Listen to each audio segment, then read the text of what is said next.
now, but I've never done this before, so let me just verify the settings. Testing. Audio is okay. And he's, for God's sake, plug in your headphones. Alright. There we go, the music is coming through at 100%. Loud, most likely. Turn it down to 63%. 63% is better. Let's go with that, guys. Alright, we're gonna get the music going. We're gonna chill out with the Trooper. We're gonna talk a little bit about some of the upcoming programming that you're gonna be able to hang out and enjoy on the show. Let me have a quick look at my YouTube channel. There we go. Alright. We are live, everybody. Welcome back to Anime Deco. I am your host, TrooperKhan, coming at you live from beautiful Outremont in Montreal, Canada. Today we're going to have a quick look at a couple of things that are coming up on the program in the next few weeks for you for the month of October and going into November.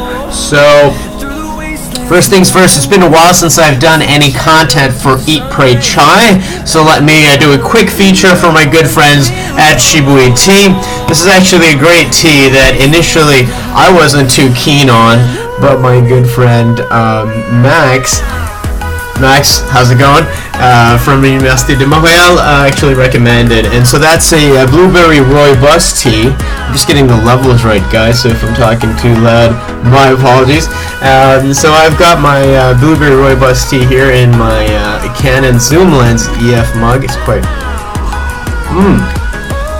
oh yeah, that's a great way to get the day started, everybody. So basically, rooibos tea, what is rooibos tea? In a nutshell, rooibos tea is tea made of leaves from some kind of a bush that grows in Africa. Usually, tea comes from a plant called the Camellia sinensis plant. If you're a biology student or a horticulture student, then you're no doubt already well versed in all of that. And so the rooibos plant doesn't actually contain any theanine or caffeine. Correct me if I'm wrong, Max, but to my knowledge, that's pretty much what it is. So Shibui Tea holds a special place in my heart because actually it's our first corporate sponsor at Anime Deco, which is pretty cool. I come from a background in science, and then also later on I worked on a startup with a good friend of mine. What's up, Karan? How's it going? How's it, slumlord? So Karan and I worked on a startup, and so we adopted a principle called the lean startup methodology. If you've ever worked in the startup industry, in technology, in apps, software development, you're by now well familiar with all of that. So one of the key things in the lean startup principle is that you have to be cash flow positive from day one. So I cheated a little bit for Anime Deco. You notice that it was a while before a lot of these videos got uploaded that the content had been ready for about almost 6 months, in some cases 12 months, but it didn't actually get uploaded. And that's because I was in talks with a few companies to see about sponsorships and so on, and some of them did come through, and a lot of them are on screen right there. In fact, I just now realized that the image slideshow is running a little bit fast. I was testing it. Let's go ahead and turn that back to once every 60 seconds. There you go. That should chill it out a little bit more. Let me see if my screen capture is behaving itself now. Oh, it is! Oh, brilliant! Wonderful! Screen capture, ladies and gentlemen. We're back. Okay. Here we go. So I have now this tiny little hilarious corner of my screen that I can share with you. So let's not do that. Isn't this cool, guys? This is a wonderful piece of software called XSplit Broadcaster. I absolutely adore XSplit Broadcaster. XSplit, guys, I think what you're doing is absolutely wonderful. I read about you guys, I think on TechCrunch. Could it have been on TechCrunch? It was one of these tech blogs, guys. And your startup is doing some absolutely stupendous things right now, making it easy and fun for YouTubers and for people who are gamers who might not be, experts or what have you when it comes to technology, but it makes it easier to actually share your stuff. So essentially what I'm getting at here while losing my train of thought rapidly, and this is a proof that multitasking has its pros and cons. All right, share. This is it, right? So we copy this here, share to Facebook. This wasn't working earlier in my settings. YouTube has a very interesting little setting here, which it lets you share on a page that you manage. Anime Deco. Here we go. All right, streaming live finally works with XSplit. Good job on the update,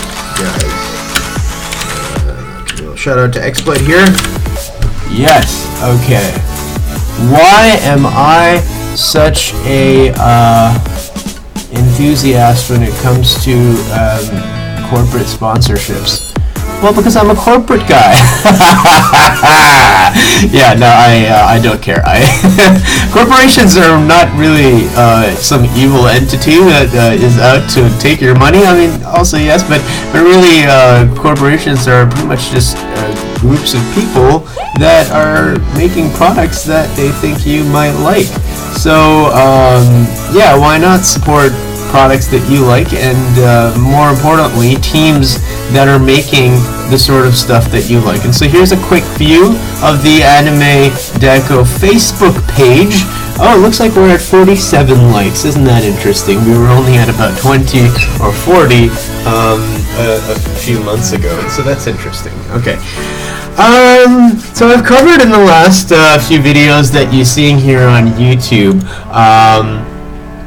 on Facebook, and on Project Valence. That's my blog. If you haven't checked it out, here it is. Alright, what is Project Valence? So Valence, I'm going to leave that to you to look it up. What's a valence electron? Valence electron is something that comes from the domain of chemistry. It's something that actually somehow interacts with the chemistry of our lives every single day. So I like that word, and it has a nice ring to it, and it also happens to make a nice acronym for basically stuff that I like, which I figured could be nicely summed up as visual arts, literature, electronic, network, culture, entertainment. Now that contains gaming, it contains manga and anime, and most interestingly of all, commentary from academia, which actually is also shared these days electronically on a number of academic journals. And what's really nice about that is you can actually read about a lot of the themes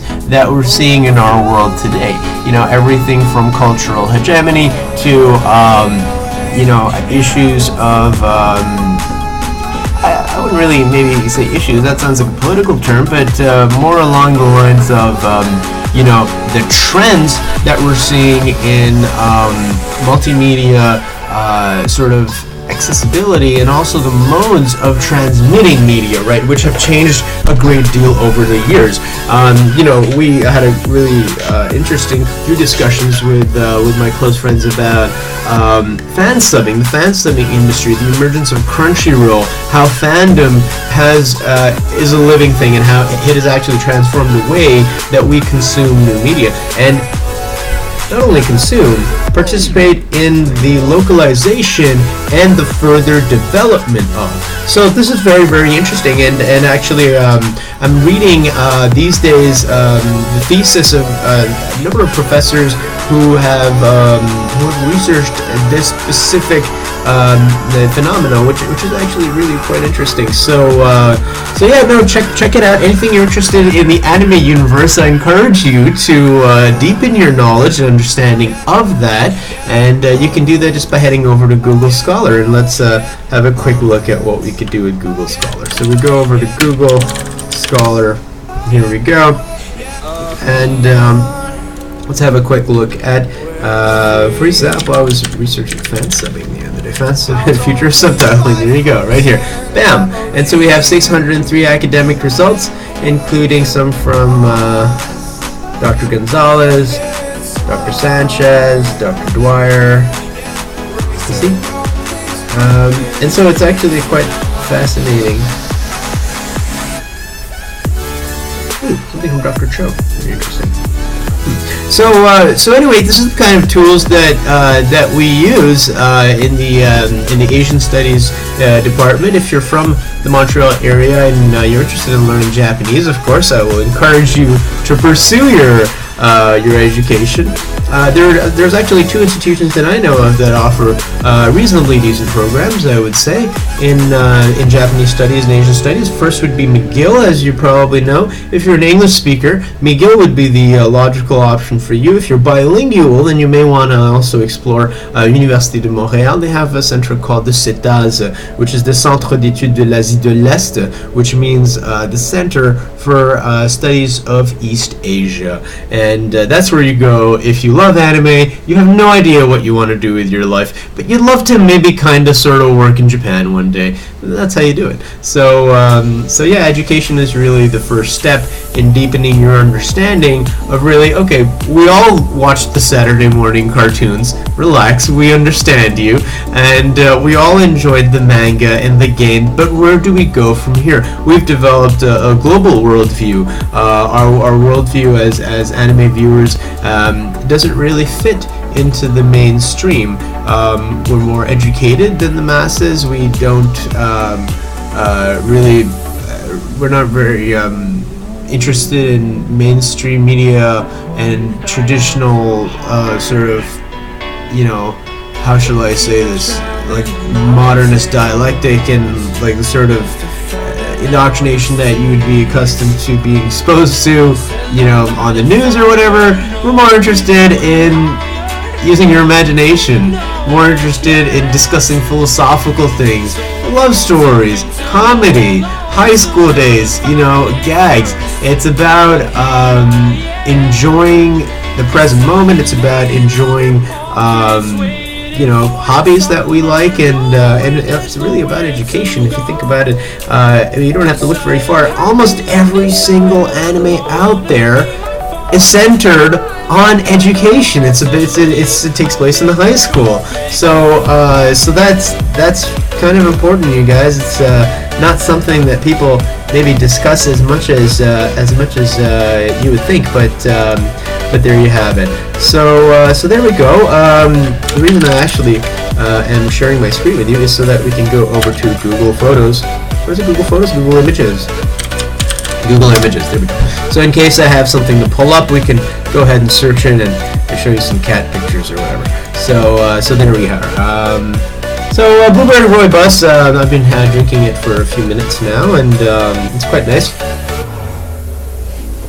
As you know, the province of Quebec makes blueberries. It's one of the things that are produced here, along with cranberries and, of course, maple syrup. And so, I'm not sure if these blueberries are from Quebec, but Blueberry Rooibos tea by Shibuya Tea actually has has actual dried berries in it.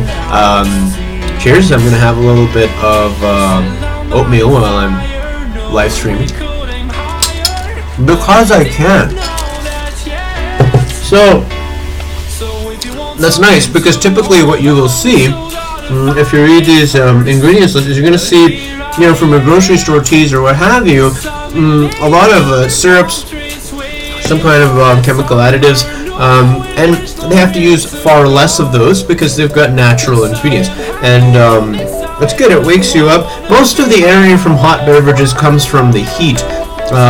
Again, if you remember your college chemistry, you will know that it's the actual thermal energy that gives you energy when you drink a hot beverage, not the caffeine. The caffeine, all that really does is it kind of reduces the pain in your nervous system or something like that. I don't know, maybe it has some other effects too. Probably a nutritionist would know better than I do, but there we have it. So this is quite nice. You can have it at night too because it doesn't have any caffeine. So there's another feature for Eat, Pray, Chai on behalf of Shibuya Tea.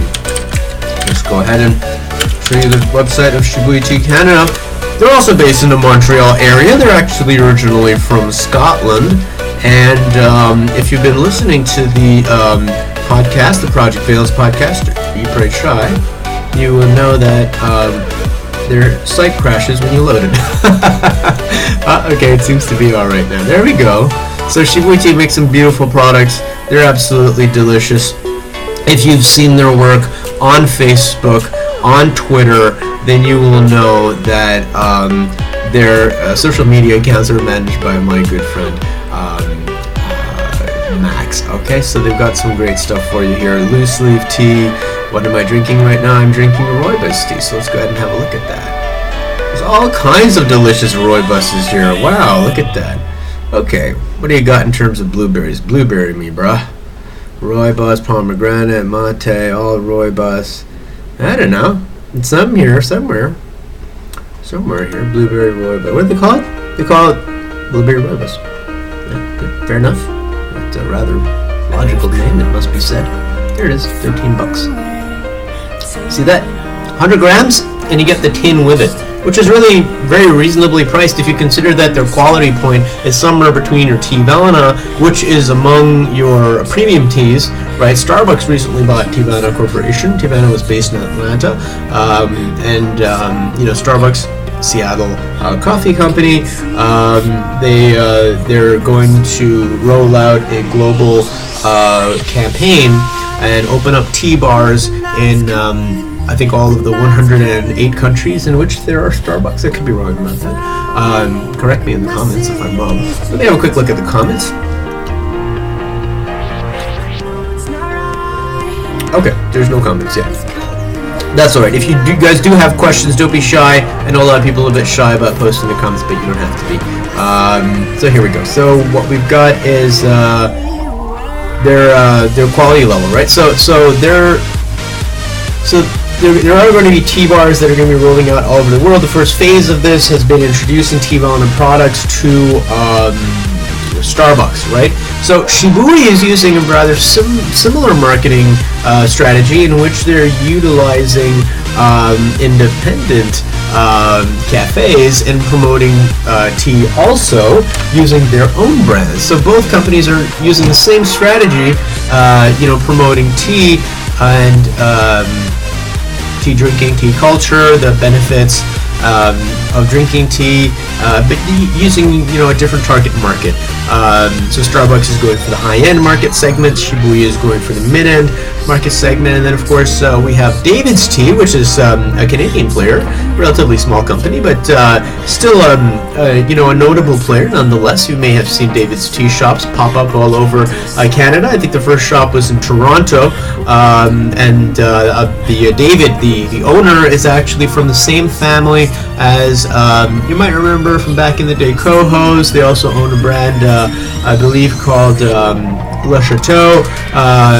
I'm not very familiar with their products. They're some kind of clothing company, but that family has been in the garment business for many, many years, and so David decided to travel and discover new products, and he discovered Tivana. So he wanted to bring Tivana type product, more accessible, more fun, more youthful to Canada, and I think they've been relatively successful in doing that. My roommate works for David's Tea, so that's a lot of fun. She brings back all kinds of amazing teas, and it's quite a treat actually. So that's that. Shibui is using pretty much online and cafe-based distribution. So that's quite good. Their price point is in between those two, and their quality is tending towards the high end, quite honestly. And it's not just because they sponsor me, it's because those are the facts. If a tea sucks, believe me, you're going to hear about it from me. So there you have it. So in terms of teas that I'm not so crazy about, oh god, my mom likes this tea called Monkey Picked. I'm not making this up, and it is absolutely awful. Good morning, Mom, if you're watching. Yeah, I like the Darjeeling that we have at home, and our black tea is quite alright. But I'm not so crazy about Monkey Picked, and you don't want to know why it's called Monkey Picked. But there we have it. So there's a little segment on tea this morning. And I'll put this away here, and let's get right back into the model making, shall we? So we're gonna go ahead and what am I gonna do? Am I gonna show you guys something? Yeah, maybe I'll show you guys and pick up where we left off yesterday. So let's go ahead and do that. Excuse me. I'm gonna show you the parts of the kit that I am working on. It's not a Gundam. It's a GM. Let's have a quick look at that. Why is the music going? Alright, so this is the kit that we're looking at here, guys. It's the Thunderbolt GM. Alright, you may remember it from, I don't like how it defaults to that. I wish there was a way to get it to do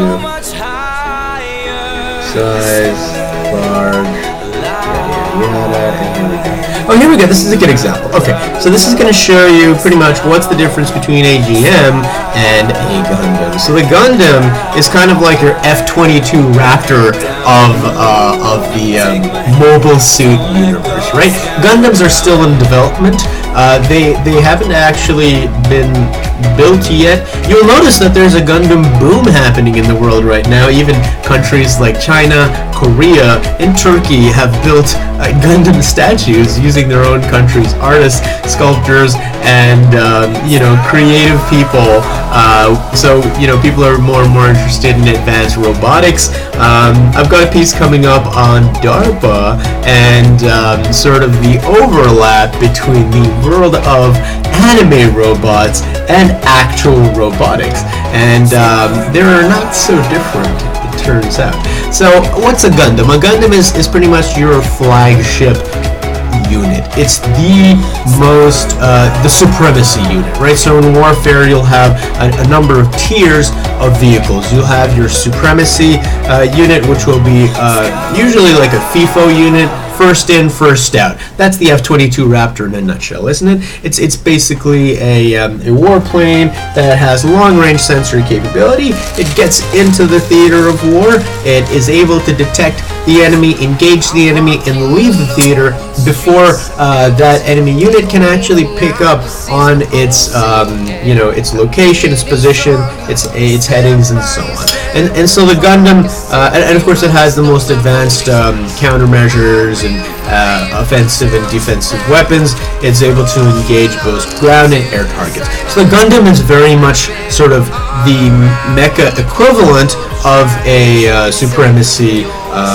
vehicle. So it's pretty much that. Now people have a misconception sometimes. They think that Gundams, because they look like robots, that they're actually robots. Some of them are, but not all of them are drones. Most of them are actually mobile suits. So in the central area over here, you have what's known as the actual capsule. So this is actually a capsule where the pilot sits in the capsule. Sometimes there are two pilots for certain models. Sometimes there's a pilot and there's a nuclear reactor, if I'm not mistaken. Oh no, wait. Sometimes they don't have a nuclear reactor, and then the seat can shift from one position to the next. Something you see on Char custom mobile suits. All right. So that's the Gundam from the Thunderbolt sector. So Thunderbolt sector is a sector of I guess Earth sphere space? No, Earth sphere is from the CE. It's a location in the Gundam universe where a colony, I think it was Side 4 or Side 6, one of the space colonies, was destroyed by the Xeon forces. And so this is the type of Gundam unit that they use in that sector. Now the design is actually credited to the mangaka who first came up with the sketches, I believe, if I'm not mistaken, for the mobile suits. And it's also, there's a possibility that it was developed more along the lines by Bandai, but I would have to do a little bit of fact checking on that for you. But without getting too far caught up in the details of the fiction, let's get back to reality and just cover like the mobile kit basics, okay? So that's like the supremacy unit. You might have one, maybe several, entering a theater at one time with the rest of the squad, but generally in the engagements that you would read about in the Gundam manga or that you would watch in the Gundam TV series, you would have one Gundam leading the charge and any number of these grunt suits.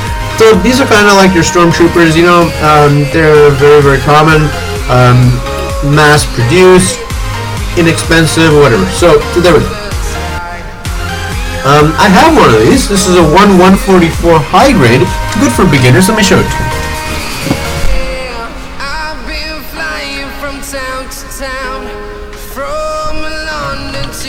And here it is.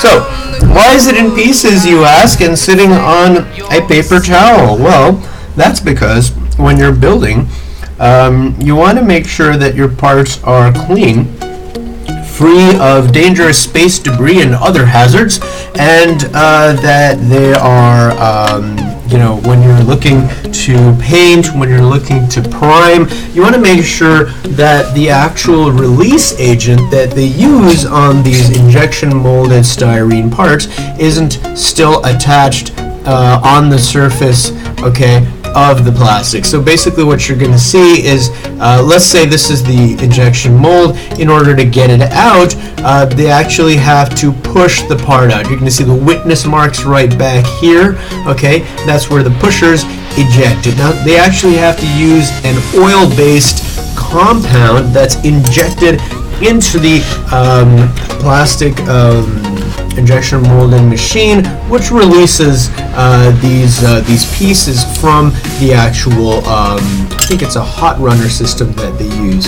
No, it's not. I think, I'm not too sure. It's a cold runner system that supports color molding with multiple colors on one runner. You're going to see that here in the star also. All right, that's a yellow star. You've also got the witness marks in the there's a little bit of cleanup to do on this kit, as you can see. So basically,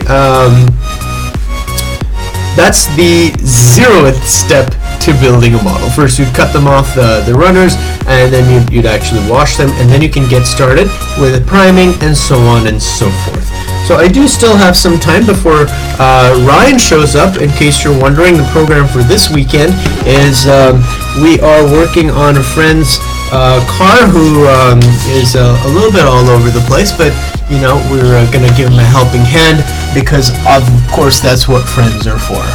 Alright, give you guys a little sneak peek at a little something I got from my sister. How cool is this? This is a little pink 1 meter iPhone 6 charger cable. It's a USB cable, and it was just kind of nice and pink and cute looking, so I bought it for her. This is a little gift that Devin brought me from the last anime convention. I think it was the one in Montreal, Otaku-thon. I was busy, I didn't go this time, but this is a cool little gachapon. Gachapons are not actually models. This is a toy, but it's pretty cool actually. It's pre-painted. It's something that comes in like a little capsule. It's a capsule toy. If you walk around long enough in some of the streets of Japan, you're going to see they have these vending machines where you can get these neat little toys and souvenirs for your friends and so on. So there you have it. I guess we'll get right to it, guys, and show you a little bit of how you would clean up these nut marks. So I'm going to go ahead and have a little bit more of this oatmeal. Good stuff, sir.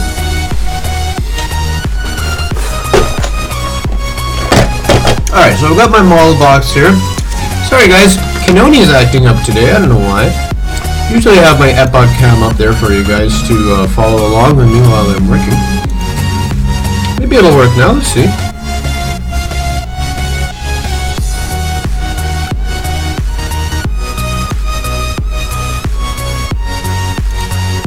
Nope, doesn't want to work.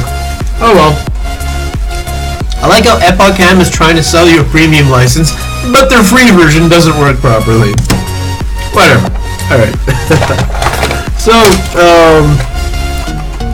I'm going to be using this type of X-Acto blade today, and that's because this blade gives you a little bit more control over your movements and helps you build. So you're not going to see my handsome face much longer. I am going to be pointing the camera down so you can actually follow along with what I'm doing. And here we go. Alright, so we're going to keep the camera pointed properly. There we go. Here we are. I've got my sandpaper, 1000 grit and 2000 grit. Here we go. If you're wondering where I get my sandpaper, I usually pick it up at Canadian Tire, which is kind of like your, I don't know what the equivalent would be stateside. I guess you guys have your whatever stores that you buy your automotive components or parts at. And so let's get started on the shield. Usually the tradition in gunplay YouTubing has become to use the shield as a kind of demo piece. So we're going to go ahead and show you. Sorry, it's not as close up as I'd like to be. I'm going to try to move that a little bit closer while making a terrible racket. So my apologies, guys. Okay, I've actually set up a field box for this exact purpose. We've got a little bracket up here, and so we pop this up over here, and it's got a little sticky tack, and here we go.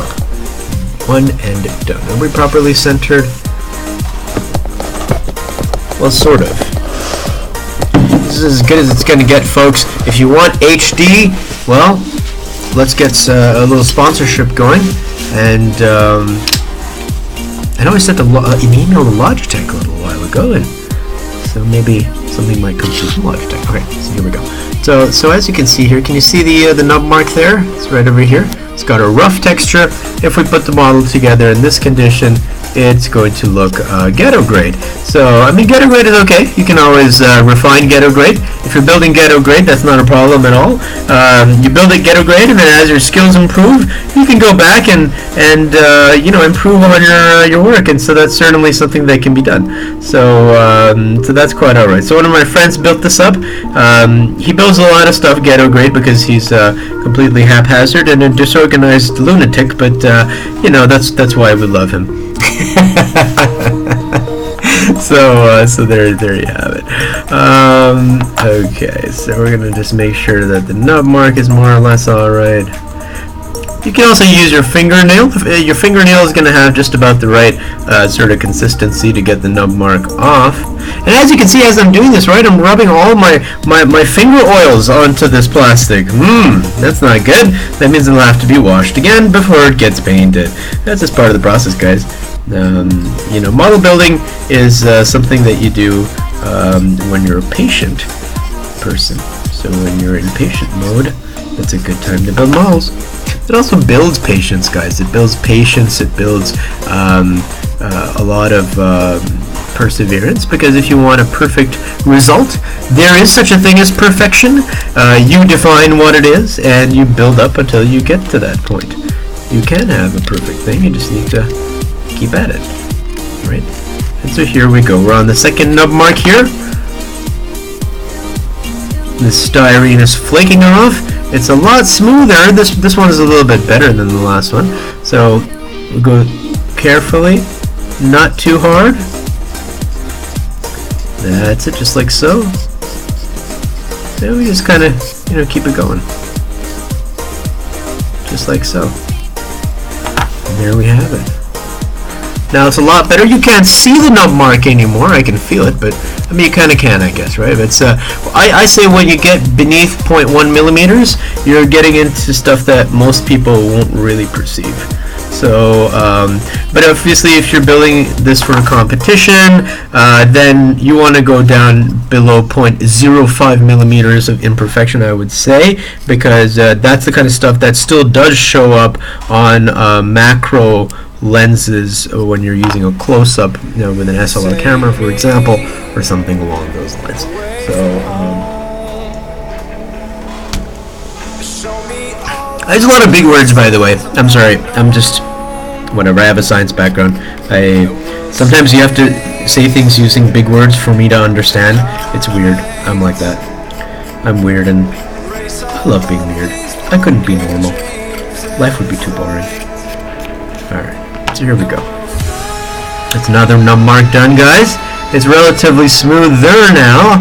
However, I actually quite like using sanding to remove nub marks. It's slower, but you get a nice, good, clean result.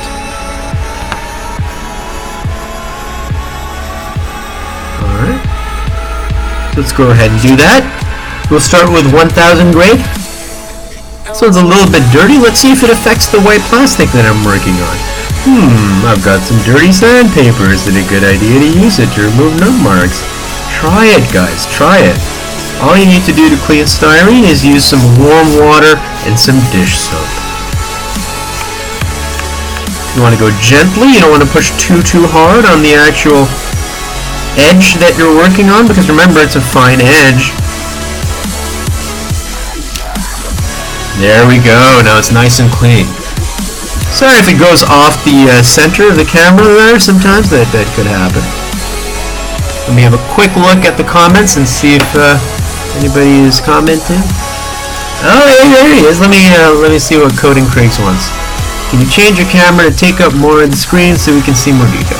Change your camera to take up more of the screen. Yes, I can, my friend. Okay. Alright, maybe this is what we're looking at now. How's that, Craigster? Craig is a good friend of mine. He's a expert software developer. He's one of the smartest human beings that I know. I'm not just making that up. He's actually quite brilliant. And if you're looking to do a degree in software development, guys, Macquarie University has some great programs. And, you can always ask Coding Craigs. He has a series of instructional YouTube videos on how to do various things in terms of software architecture and also programming. So yeah, smart cookie.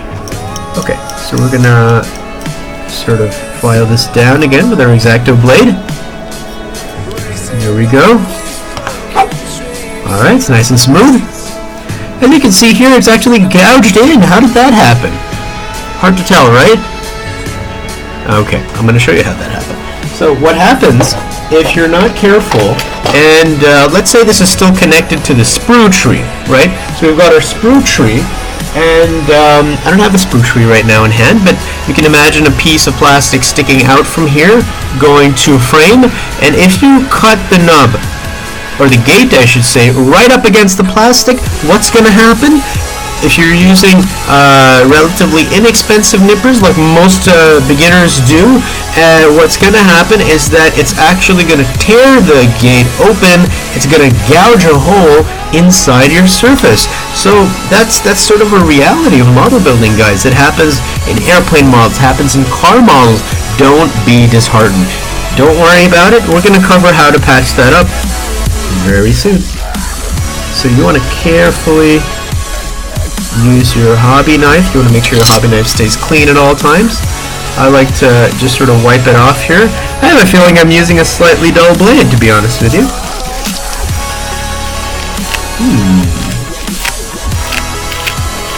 Yeah, this is a slightly dull blade, guys. Okay, it's time to change blades, eh? Alright. Well, I covered how to change a blade yesterday. And so let me reach for another one. I'm going to go ahead and grab my X-Acto blade here. How sharp is this? Now guys, don't use your fingers to judge. There we go. This is good and proper. Alright, so this blade is done. We're going to remove this blade using the method that I showed you yesterday. However, I don't have that tool available. Don't try this at home, guys. This is a very unsafe method of removing blades, but sometimes it works. There we go. Yeah. Again, don't do that. Sometimes the scissor can slip and you don't want to hurt yourself, alright? So here we go. So we put this away over here. Alright, and I'm going to use this fresh blade. This one's discarded. A little quick suggestion I'm going to offer you guys is if you do use hobby blades quite often, as you should, then you'll notice they come in these little boxes.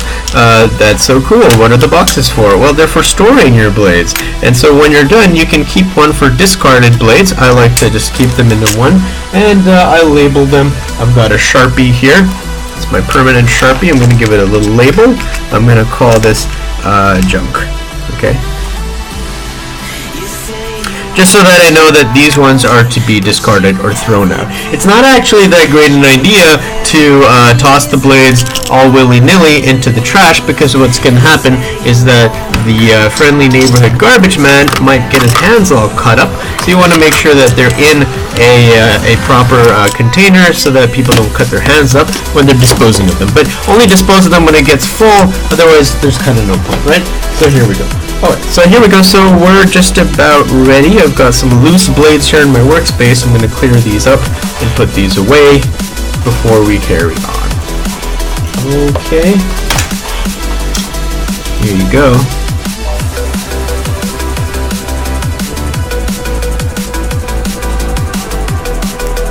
Oh, he's saying you're adjusting your desktop, not your video. Hey, Michel, I'm going to call you because I'm not sure exactly what you mean by that. So you'll have to enlighten me a little bit. Let me just see what you mean. I'm a little lost. How do we call people on these iPhones? I don't even... What is this real life? Oh, yeah, there we go. Michel. Alright, let me give Craigs a call and see what he means.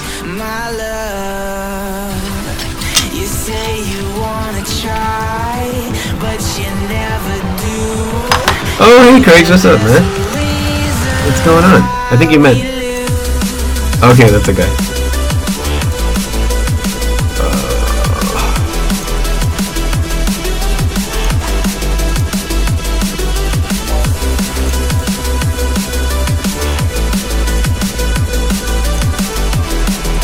Yeah, I don't think we need this anymore.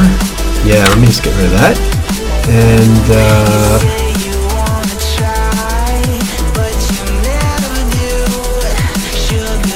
how's that looking?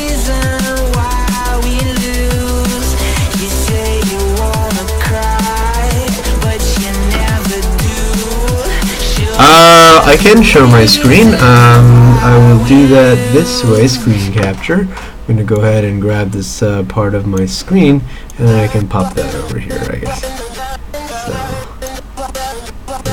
So, there we go.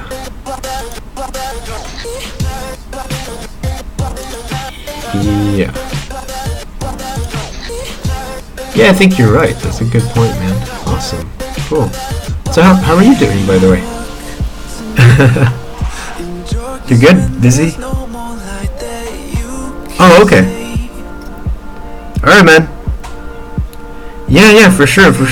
Alright, see you, man. Bye-bye. Alright, thanks to Michel for pointing out that little thing that I forgot. In fact, what I'm going to do is I'm going to save this layout here in XSplit, which you can do. You can save your presentation. And I'm going to go ahead and do that right now. Go to my PC and save it right here.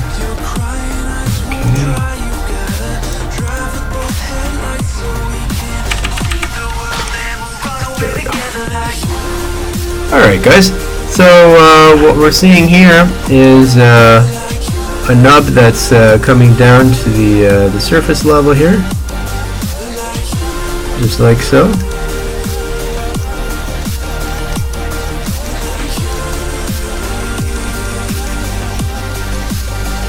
Now we don't want to go too aggressive on that, just enough pressure. Now it's been some time since I've done this, so the nub removal is a little bit more time consuming than it usually is for me. Usually I'm quite quick when it comes to that.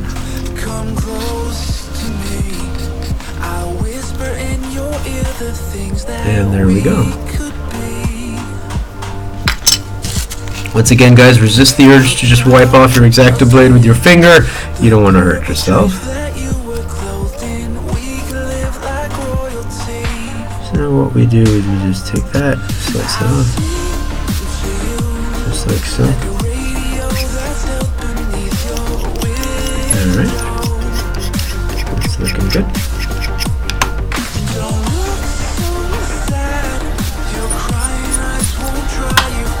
Just like that. Alright, and so now it's left some gouges. We're going to have a look at how to deal with gouges. Don't even sweat it. If you're getting gouges, don't even worry about it. This is a wonderful technique that you can use to get rid of gouges.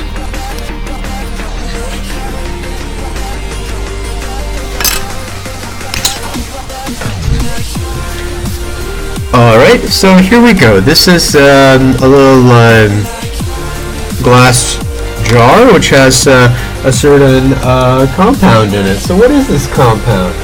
It's a compound that you can make yourself. Alright, and the compound is made of polystyrene runners. Alright, and glue.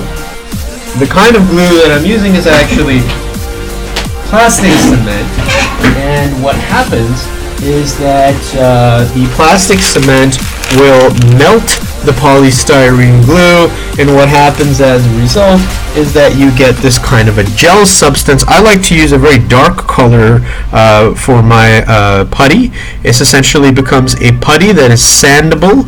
Okay, you can file it down. Alright, you want to use a really minute amount. I'm going to exaggerate a little bit for the camera so that you can see it. And then what you can do is you can just wipe it off like so. Alright, so you can see what kind of effect that gives. It's going to sort of fill in that little nub mark right there that's been kind of nubbed up. We don't want that much numa now, do we? There we are. Alright. So just like so. This one's alright.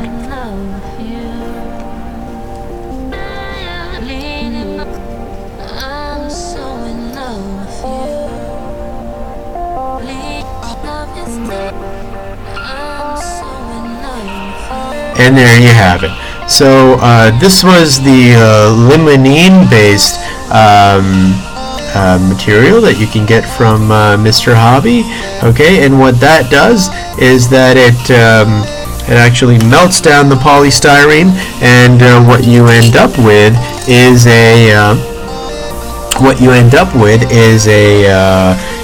a putty, like I explained earlier, but it also actually smells of lemon.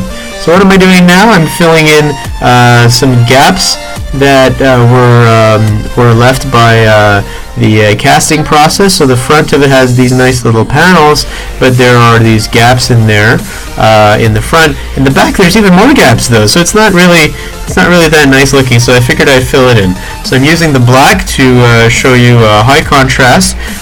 See, the benefit of using this method, guys, and recycling your runners is that you can actually use the same color of the runner, the part that you're working on. So you can actually use, let's say you want to make a white putty. You can do that by actually using a runner that's white, and the same runner that part came off of, right? So that's certainly something you can do. And here we go.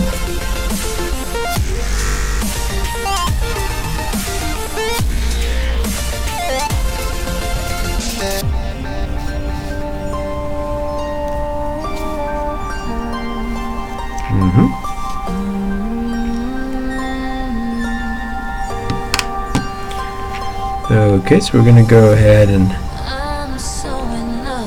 fill this in just like that. Now there are better ways of doing this and better tools, but I'm showing you the quick and painless approach how to do this quite easily. And you can see it's a total mess right now. That's okay, it's normal. Because what's going to happen is that this is going to be left to dry for 8 to 12 hours. Usually you want to do this before before you go to bed. Let it dry even for a day or two. Just leave it, and then on the weekend you can come back to it and maybe sand it down. So this is basically what it looks like. The neat thing is it's actually self-leveling. So you can see the areas that were filled in was here, here, here, here, and here. Okay, and it corresponds to these 5 panels. Now you're wondering, like, well, what's going to happen to all this junk? Well, we're going to be priming and painting this part, so it doesn't really matter. So let me just scoot this over this way. There we go. Alright. And so that's the basic little technique that I wanted to show you guys today. I'm going to go ahead and close this. And that's about it, guys. So if you are watching, then thanks for watching. Craig's, thanks for pointing out the issue with with the size of the display. So certainly I have to remember that when I go into this mode, which is actually the mode where I'm displaying you guys what I'm doing on the cutting mat here, to go sort of full screen. Alright, so guys, once again, thanks for watching. Stay tuned for more tips and tricks of model making, and as always, stay frosty.